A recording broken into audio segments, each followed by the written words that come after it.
Hello दोस्तों, आप सभी को हमारे YouTube channel MI learning hub पर स्वागत है। आज हम लोग जनवरी मंथ के करंट अफेयर को देखने वाले हैं। जनवरी मंथ के जितने भी करंट अफेयर है उनको आज हम लोग MCQ फॉर्म में देखने वाले हैं। ठीक है, तो आज हम लोगों का पहला क्वेश्चन है 76वें गणतंत्र दिवस यानी कि 26 जनवरी 2025 को जो गणतंत्र दिवस मनाया गया है उसका थीम क्या है। 76वें गणतंत्र दिवस के थीम क्या है?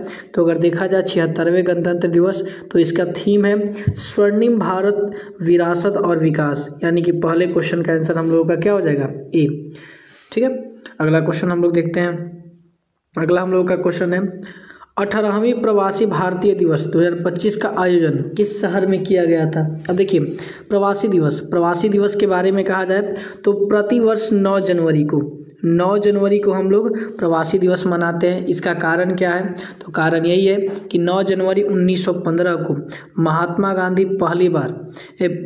गांधी पूर्ण रूप से दक्षिण अफ्रीका को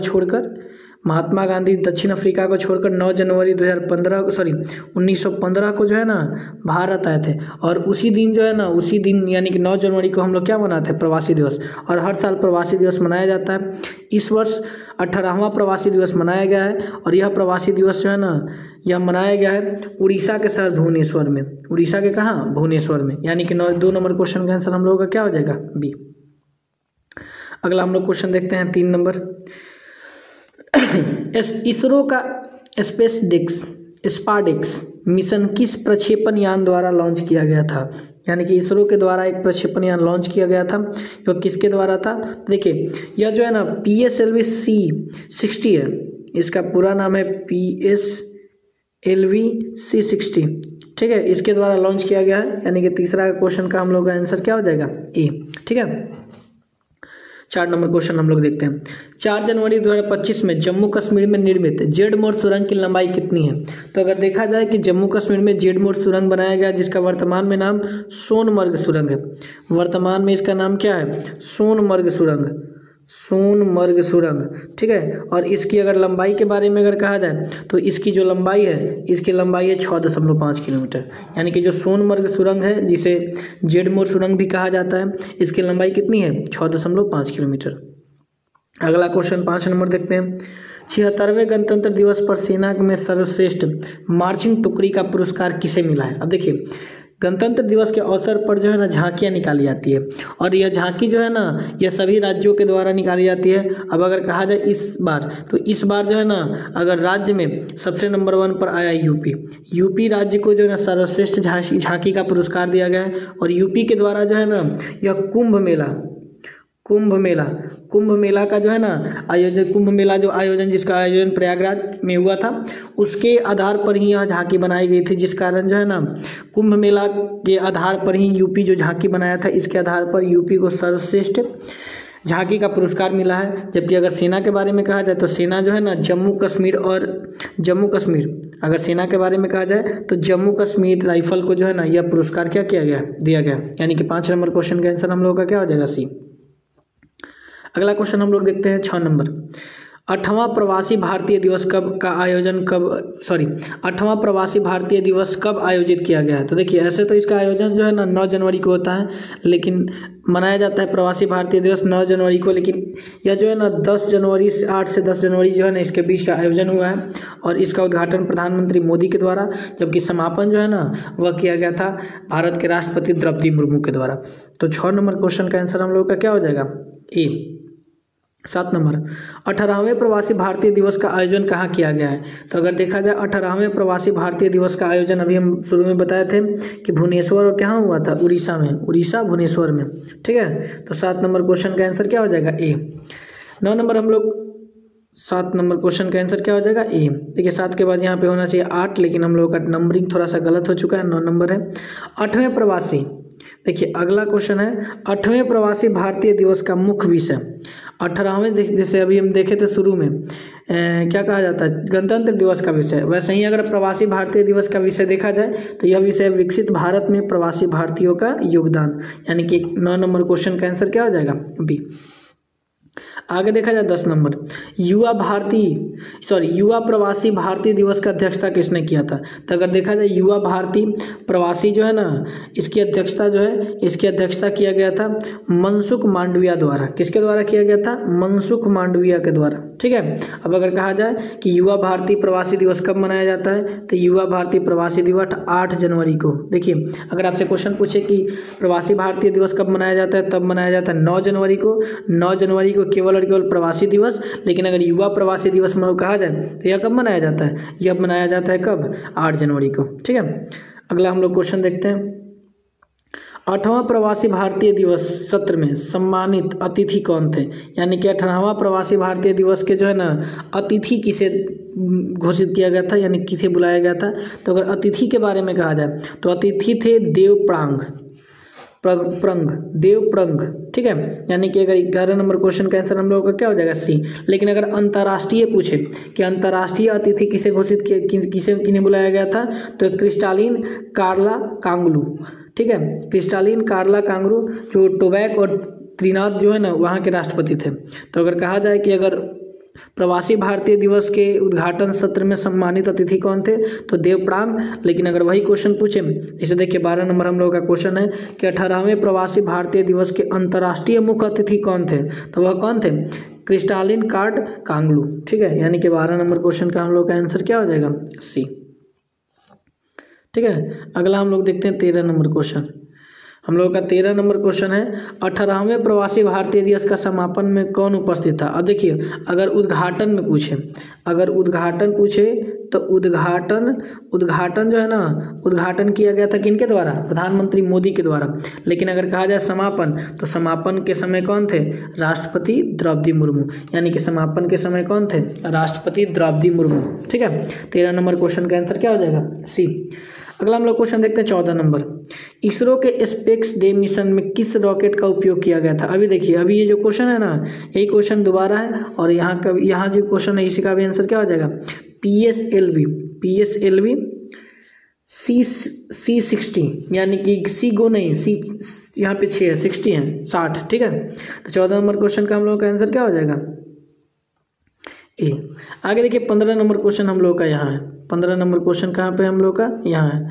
15 नंबर क्वेश्चन है कि जेड मोर सुरंग का नया नाम क्या है? 15 नंबर क्वेश्चन हम लोग का यहाँ पे है कि जेड मोर सुरंग का नया नाम क्या है? तो जेड मोर सुरंग का नाम हम लोग आपको हम लोग हम आपको क्वेश्चन का आंसर बताए थे कि जेड मोर सुरंग का नया नाम क्या है? तो जेड मोर सुरंग का नया नाम क्या है? सोनमर्ग। नया नाम क्या है? सोनमर्ग। ठीक है। तो 15 नंबर क्वेश्चन का आंसर हम लोग का क्या हो जाएगा? बी। अगला देखिए 16 नंबर क्वेश्चन। रामसर कन्वेंशन के तहत आर्द्रभूमि शहर के वैश्विक सूची में शामिल होने वाले भारत के पहले शहर में से कौन शामिल है? अब देखिए, रामसर कन्वेंशन अगर कहा जाए तो वर्ष 1972 में ईरान के शहर रामसर में एक सम्मेलन बुलाया गया था जिसे कहा जाता है रामसर सम्मेलन। ठीक है। और अगर रामसर सम्मेलन के बारे में अगर कहा जाए तो यह जो है ना आर्द्रभूमि के अंतर्गत आता है रामसर कन्वेंशन। और इसके अकॉर्डिंग अगर कहा जाए कि भारत के 2 शहर इंदौर और जो है ना उदयपुर है, यह कहा जाए आर्द्रभूमि शहर वैश्विक, यानी कि आर्द्रभूमि शहरों में शामिल होने वाला भारत का पहला शहर बना है। तो 16 नंबर क्वेश्चन का आंसर हम लोगों का क्या हो जाएगा? सी। 16 का आंसर क्या हो जाएगा? सी। आगे देखा जाए, भारत का कौन सा राज्य समान नागरिक संहिता यूसीसी लागू करने वाला पहला राज्य बना है? अब देखिए, अगर यूसीसी के बारे में अगर कहा जाए तो इसकी चर्चा आर्टिकल जो है ना 44 में है। आर्टिकल कितना में है? 44 में। आर्टिकल 44 में इसकी क्या है? चर्चा। और यह जो है ना आर्टिकल 44 भारत के संविधान के राज्य के नीति निर्देशक तत्व के अंतर्गत आते हैं। ठीक है। तो अगर कहा जाए डीपीएसबी जिसको हम लोग कहते हैं, तो अगर राज्य के नीति निर्देशक तत्व के अकॉर्डिंग अगर कहा जाए कि जब भारत आज़ाद नहीं था तभी से गोवा जो है ना, गोवा में क्या लागू है? यूसीसी। लेकिन अगर कहा जाए भारत का पहला राज्य जो स्वतंत्रता के बाद यूसीसी कानून लागू किया है तो उसका नाम क्या है? उत्तराखंड। और उत्तराखंड इसे 27 जनवरी को कब लागू किया है? 27 जनवरी को उत्तराखंड के द्वारा जो है ना यूसीसी कानून क्या किया गया है? लागू किया गया है। तो अगर 17 नंबर क्वेश्चन का अगर हम लोग आंसर देखें तो 17 नंबर जो क्वेश्चन है उसका आंसर हम लोग का क्या हो जाएगा? उत्तराखंड। ठीक है। अगला देखिए 18 नंबर क्वेश्चन। 18 नंबर हम लोग का क्वेश्चन है कि समान नागरिक संहिता यूसीसी के संबंध में भारतीय संविधान के किन अनुच्छेदों के तहत वर्णित अनुसूचित जनजाति को बाहर रखा गया। अब देखिए, जब उत्तराखंड सरकार के द्वारा यूसीसी कानून लागू किया गया था तो वहाँ के जो अनुसूचित जनजाति है उनको बाहर रखा गया था, और आर्टिकल 342 और 366 का उपयोग वहाँ पे, यानी कि आर्टिकल 342 और आर्टिकल 366 दोनों को जो है ना यूसीसी कानून से उत्तराखंड में बाहर रखा गया है। 18 नंबर क्वेश्चन का आंसर हम लोग का क्या हो जाएगा, बी। आगे देखा जाए, अगला हम लोग का क्वेश्चन है टाइम आउट नामक ब्रिटिश कंपनी द्वारा जारी किए गए विश्व के सर्वश्रेष्ठ रहने योग्य शहरों की सूची के लिए कितने मापदंड निर्धारित किए गए हैं। तो अगर क्वेश्चन आपसे पूछा जाए कि जो देखिए, अगर कहा जाए कि टाइम आउट नामक ब्रिटिश कंपनी के द्वारा विश्व में सर्वश्रेष्ठ रहने योग्य शहरों की सूची जारी किया जाता है, इसमें टोटल 44 मापदंड है। इसमें टोटल कितने मापदंड है, तो टोटल 44 मापदंड है। एक क्वेश्चन आपसे हम पूछ रहे हैं कि विश्व में वह कौन सा शहर है जो सबसे अधिक रहने योग्य है। आप लोगों को कमेंट में इसका आंसर देना है कि विश्व का वह कौन सा शहर है जो सबसे अधिक रहने योग्य है। ठीक है, टाइम आउट जो कंपनी है इसके अकॉर्डिंग। ठीक है, तो अगला क्वेश्चन हम लोग देखते हैं। 20 नंबर क्वेश्चन हम लोग का है भूमध्य सागर में उच्च ऊर्जा वाले न्यूट्रॉन का पता लगाने के लिए तैनात की गई दूरबीन का नाम क्या है। यानी कि भूमध्य सागर में उच्च ऊर्जा वाले न्यूट्रॉनों को पता लगाने के लिए एक जो है ना दूरबीन बनाया गया जिसका नाम है KM इंटू नेट, यानी कि 20 का आंसर क्या हो जाएगा, ए। ठीक है, 20 का आंसर क्या हो जाएगा हम लोग का, ए। अगला हम लोग देखिए 21 नंबर क्वेश्चन। अमेरिका के 39वें राष्ट्रपति कौन थे जिनका हाल ही में निधन हुआ है और जिन्हें 2002 में नोबेल शांति पुरस्कार मिला है। अब देखिए, 2002 में नोबेल का शांति पुरस्कार पाने वाले जिम कार्टर थे। कौन थे, जिम कार्टर, यानी कि वो हाल ही में जिम कार्टर का जो है ना निधन हो गया। आप लोगों को बताना है कि अमेरिका के वर्तमान में राष्ट्रपति कौन है और यह अमेरिका के कैवें नंबर के जो है ना राष्ट्रपति। दोनों क्वेश्चन का आंसर आप लोगों को कमेंट में बताना है कि अमेरिका के वर्तमान में राष्ट्रपति कौन है और यह कैवें नंबर के राष्ट्रपति है। ठीक है, 21 के बाद 22 नंबर हम लोग क्वेश्चन देखते हैं कि चीन ने विश्व का सबसे तेज ट्रेन के प्रोटोटाइप को लॉन्च किया है जिसका गति 400 किलोमीटर प्रति घंटा है। इस ट्रेन का नाम क्या है। तो अगर कहा जाए चीन के द्वारा जो है ना जो प्रोटोटाइप लॉन्च किया गया उसका नाम है CR450। ठीक है, चीन के द्वारा जो सबसे तेज ट्रेन के प्रोटोटाइप को लॉन्च किया गया है जिसकी गति 400 किलोमीटर प्रति घंटा है, इस ट्रेन का नाम क्या है, CR450। अगला देखा जाए 23 नंबर क्वेश्चन। UNFCCC का रिपोर्ट के अनुसार 2020 में कार्बन डाइऑक्साइड के उत्सर्जन में कितनी प्रतिशत की कमी आई है। ठीक है, तो अगर कहा जाए कि इस रिपोर्ट के अनुसार भारत में 7.93% की जो है ना कार्बन डाइऑक्साइड में क्या आई है, कमी आई है। आगे अगला क्वेश्चन देखा जाए 24 नंबर।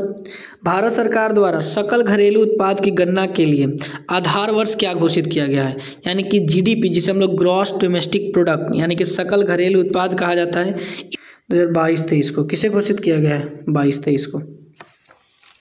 अगला क्वेश्चन हम लोग देखेंगे, नीति आयोग के महिला उद्यमिता मंच के सहयोग से महाराष्ट्र की कौन सी पहल शुरू की गई है। तो नीति आयोग के द्वारा जो है ना महिला उद्यमिता मंच से फराल सखी जो है ना एक पहल शुरू की गई है। कौन सा, फराल सखी। 25 नंबर अगर हम लोग क्वेश्चन देखें तो 25 नंबर क्वेश्चन का हम लोग का आंसर क्या हो जाएगा, बी। अगला 26 नंबर हम लोग क्वेश्चन देखते हैं। हाल ही में किस राज्य ने बेमौसम बारिश को प्राकृतिक आपदा घोषित किया गया है। तो अगर कहा जाए कि उड़ीसा के द्वारा, तो उड़ीसा राज्य जो है वो बेमौसम बारिश को प्राकृतिक आपदा घोषित किया है। बेमौसम बारिश को क्या किया है, प्राकृतिक आपदा। वही अगर केरल के बारे में कहा जाए तो केरल जो है ना भूस्खलन को प्राकृतिक आपदा क्या किया है, घोषित। तो अगर केरल के बारे में कहे तो भूस्खलन और उड़ीसा के बारे में कहे तो बेमौसम बारिश। ठीक है, अगला क्वेश्चन हम लोग देखते हैं 27 नंबर। लद्दाख में भारतीय चीन सीमा पर छत्रपति शिवाजी की मूर्ति कहाँ स्थापित की गई है। तो यह किया गया है पैगांगसो झील में। कहाँ पे किया गया है, पैगांगसो झील। आप लोगों को बताना है पैगांगसो जो झील है यह खारा पानी का झील है या मीठे पानी का झील है। अगला क्वेश्चन हम लोग का है कि मातृ मृत्यु दर को कम करने के लिए किस राज्य ने सृजन ऐप लॉन्च किया है। अगर क्वेश्चन पूछे मातृ मृत्यु दर कहने का मतलब है कि डिलीवरी के समय बच्चों की जो मृत्यु हो जाती है उसको कम करने के लिए किस राज्य सरकार के द्वारा जो है ना सृजन ऐप लॉन्च किया गया है। तो अगर कहा जाए कि यह ऐप जो है ना पंजाब सरकार के द्वारा लॉन्च किया गया है। किसके द्वारा लॉन्च किया गया है? पंजाब सरकार के द्वारा। ठीक है, तो आज के लिए इतना ही, मिलेंगे नेक्स्ट वीडियो में। कारण कि हम लोगों के पास जनवरी के लिए 150+ क्वेश्चन है, तो हम लोग छोटे छोटे वीडियो के तौर पर उसको कवर करेंगे। तो आज के लिए इतना ही। वीडियो अच्छा लगे तो लाइक करें। धन्यवाद।